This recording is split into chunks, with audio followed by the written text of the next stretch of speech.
നമസ്കാരം, ബവാസ് കോർണറിലേക്ക് സ്വാഗതം. ഇന്ന് നമ്മൾ കാക്കനാട് വള്ളത്തോൾ ജംഗ്ഷനിലുള്ള കിഡ്സ് ക്യാപിറ്റൽ എന്ന് പറഞ്ഞിട്ട് ഒരു ചിൽഡ്രൻസ് പാർക്കിലേക്കാണ് പോയിരിക്കുന്നത്. അവിടെ ചേരിയൽ ബിൽഡിങ്ങിൻ്റെ സെക്കൻഡ് ഫ്ലോറിലാണിത് അറേഞ്ച് ചെയ്തിരിക്കുന്നത്. ഒരു ഫ്ലോർ മുഴുവൻ ആയിട്ട് അങ്ങനെ ചെയ്തിട്ടുണ്ട്. അതൊരു ശരിക്കും പറഞ്ഞിട്ടുണ്ടെന്നുള്ള ഒരു ഇൻഡോർ ഒരു പാർക്കാണത്. എന്ന് വെച്ച് കഴിഞ്ഞാൽ ഇപ്പോഴത്തെ ഒരു ക്ലൈമറ്റിന് നമുക്ക് മഴയും വെയിലും ഒക്കെ ആണെന്നുണ്ടെങ്കിൽ കുട്ടികളായിട്ട് പുറത്ത് പോകുമ്പോൾ ഒരു ബുദ്ധിമുട്ടുണ്ടാവും. അപ്പോൾ അത് അവോയ്ഡ് ചെയ്യാനായിട്ട് ഫുള്ളി ഇൻഡോറിൽ സെറ്റപ്പ് ചെയ്തിരിക്കുന്നതാണിത്. ഇപ്പോൾ ഇവിടെ എന്ന് വെച്ചിട്ടുണ്ടെങ്കിൽ കുട്ടികൾക്ക് വേണ്ട ഫിസിക്കൽ ആക്ടിവിറ്റീസ് ഓൾമോസ്റ്റ് എല്ലാം തന്നെ അവർ റെഡിയാക്കി വെച്ചിട്ടുണ്ട്. അഡ്വഞ്ചറസ് ആയിട്ടുള്ള, അതായത് അവരുടെ ലെവലിൽ അഡ്വഞ്ചറസ് ആയിട്ടുള്ള ആക്ടിവിറ്റീസാണ് വേണ്ടതെന്നുണ്ടെങ്കിൽ അങ്ങനത്തേത്. ഇനി അതല്ല വളരെ സ്മൂത്തായിട്ട് പോയിക്കൊണ്ടിരിക്കുന്ന ഒരു ഗെയിമാണെന്നുണ്ടെങ്കിൽ അങ്ങനെ. അപ്പോൾ അങ്ങനെയുള്ള എല്ലാം റെഡിയാക്കി വെച്ചിട്ടുണ്ട്.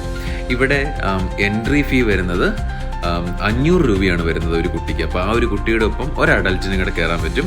ഇനി ഒരു എക്സ്ട്രാ അഡൽറ്റിന് കൂടെ കയറണം എന്നുണ്ടെന്നുണ്ടെങ്കിൽ 200 രൂപ അധികം കൊടുക്കണം. അങ്ങനെ മൊത്തം 700 രൂപയാവും ഒരാൾ, ഒരു 2 അച്ഛനും അമ്മയും അല്ലെന്നുണ്ടെങ്കിൽ 2 പേരും ഒരു കുട്ടിയായിട്ട് കയറുന്നതിന്. പിന്നെ ഈ പറഞ്ഞ പോലെ ശ്രദ്ധിക്കേണ്ട ഒരു കാര്യം എന്ന് വെച്ചിട്ടുണ്ടെങ്കിൽ സോക്സ് ഒക്കെ നമുക്ക് ഉണ്ടെന്നുണ്ടെങ്കിൽ നമ്മളത് കൊണ്ടുവരാം. ഇപ്പോൾ അവിടെ നിന്ന് ഒരു സോക്സ് തരും, അതിന് 70 രൂപയാണ് വില വരുന്നത്.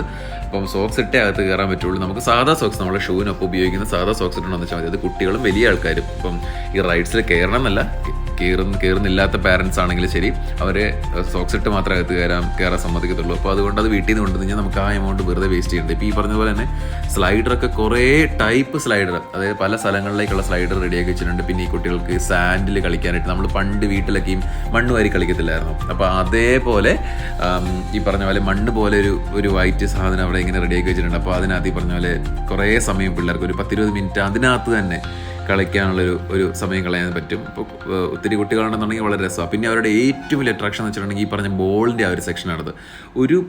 ഒരു ഫ്ലോറിൻ്റെ ഒരു കാൽഭാഗത്തോളം അല്ലെങ്കിൽ ഒരു പകുതി ഭാഗത്തോളം ഈ പറഞ്ഞ ബോളാണ്. അപ്പോൾ ഒരു എയർ ഗണ്ണൊക്കെ വെച്ചിട്ട് ഷൂട്ട് ചെയ്യുക, പിന്നെ ബോളിൽ കിടന്ന് നീന്തുക, ഓടിച്ചാടുക. അപ്പോൾ ഈ ഒരു പറഞ്ഞ ഒരു സ്ലൈഡർ എൻഡ് ചെയ്യണത് തന്നെ ശരിക്കും ഈ ഒരു ബോളിൻ്റെ സെക്ഷനിലേക്ക്. അപ്പോൾ ആ ഒരു ബോളിൻ്റെ സെക്ഷനിലേക്ക് വന്ന സ്ലൈഡറിൽ നിന്ന് വീഴുക, അതൊക്കെ ശരിക്കും ഭയങ്കര, നമുക്ക് കണ്ടുകൊണ്ട് നിൽക്കാൻ തന്നെ ഭയങ്കര താല്പര്യം, അത് ഇൻട്രസ്റ്റ് ആയിരിക്കും അത്.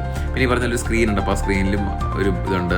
പിന്നെ ഈ പറഞ്ഞ പോലെ അവിടെ കുട്ടികൾക്ക് മാത്രമല്ല വലിയ ആൾക്കാർക്കും എല്ലാ റൈഡിലും കയറാം, അങ്ങനെ റെസ്ട്രിക്ഷൻ ഒന്നുമില്ല. ഞങ്ങൾ ഏതായാലും ഒരു 2 മണിക്കൂറോളം അവിടെ സ്പെൻഡ് ചെയ്തു, അതിനുള്ളൊരു സമയമുള്ളതുകൊണ്ട്.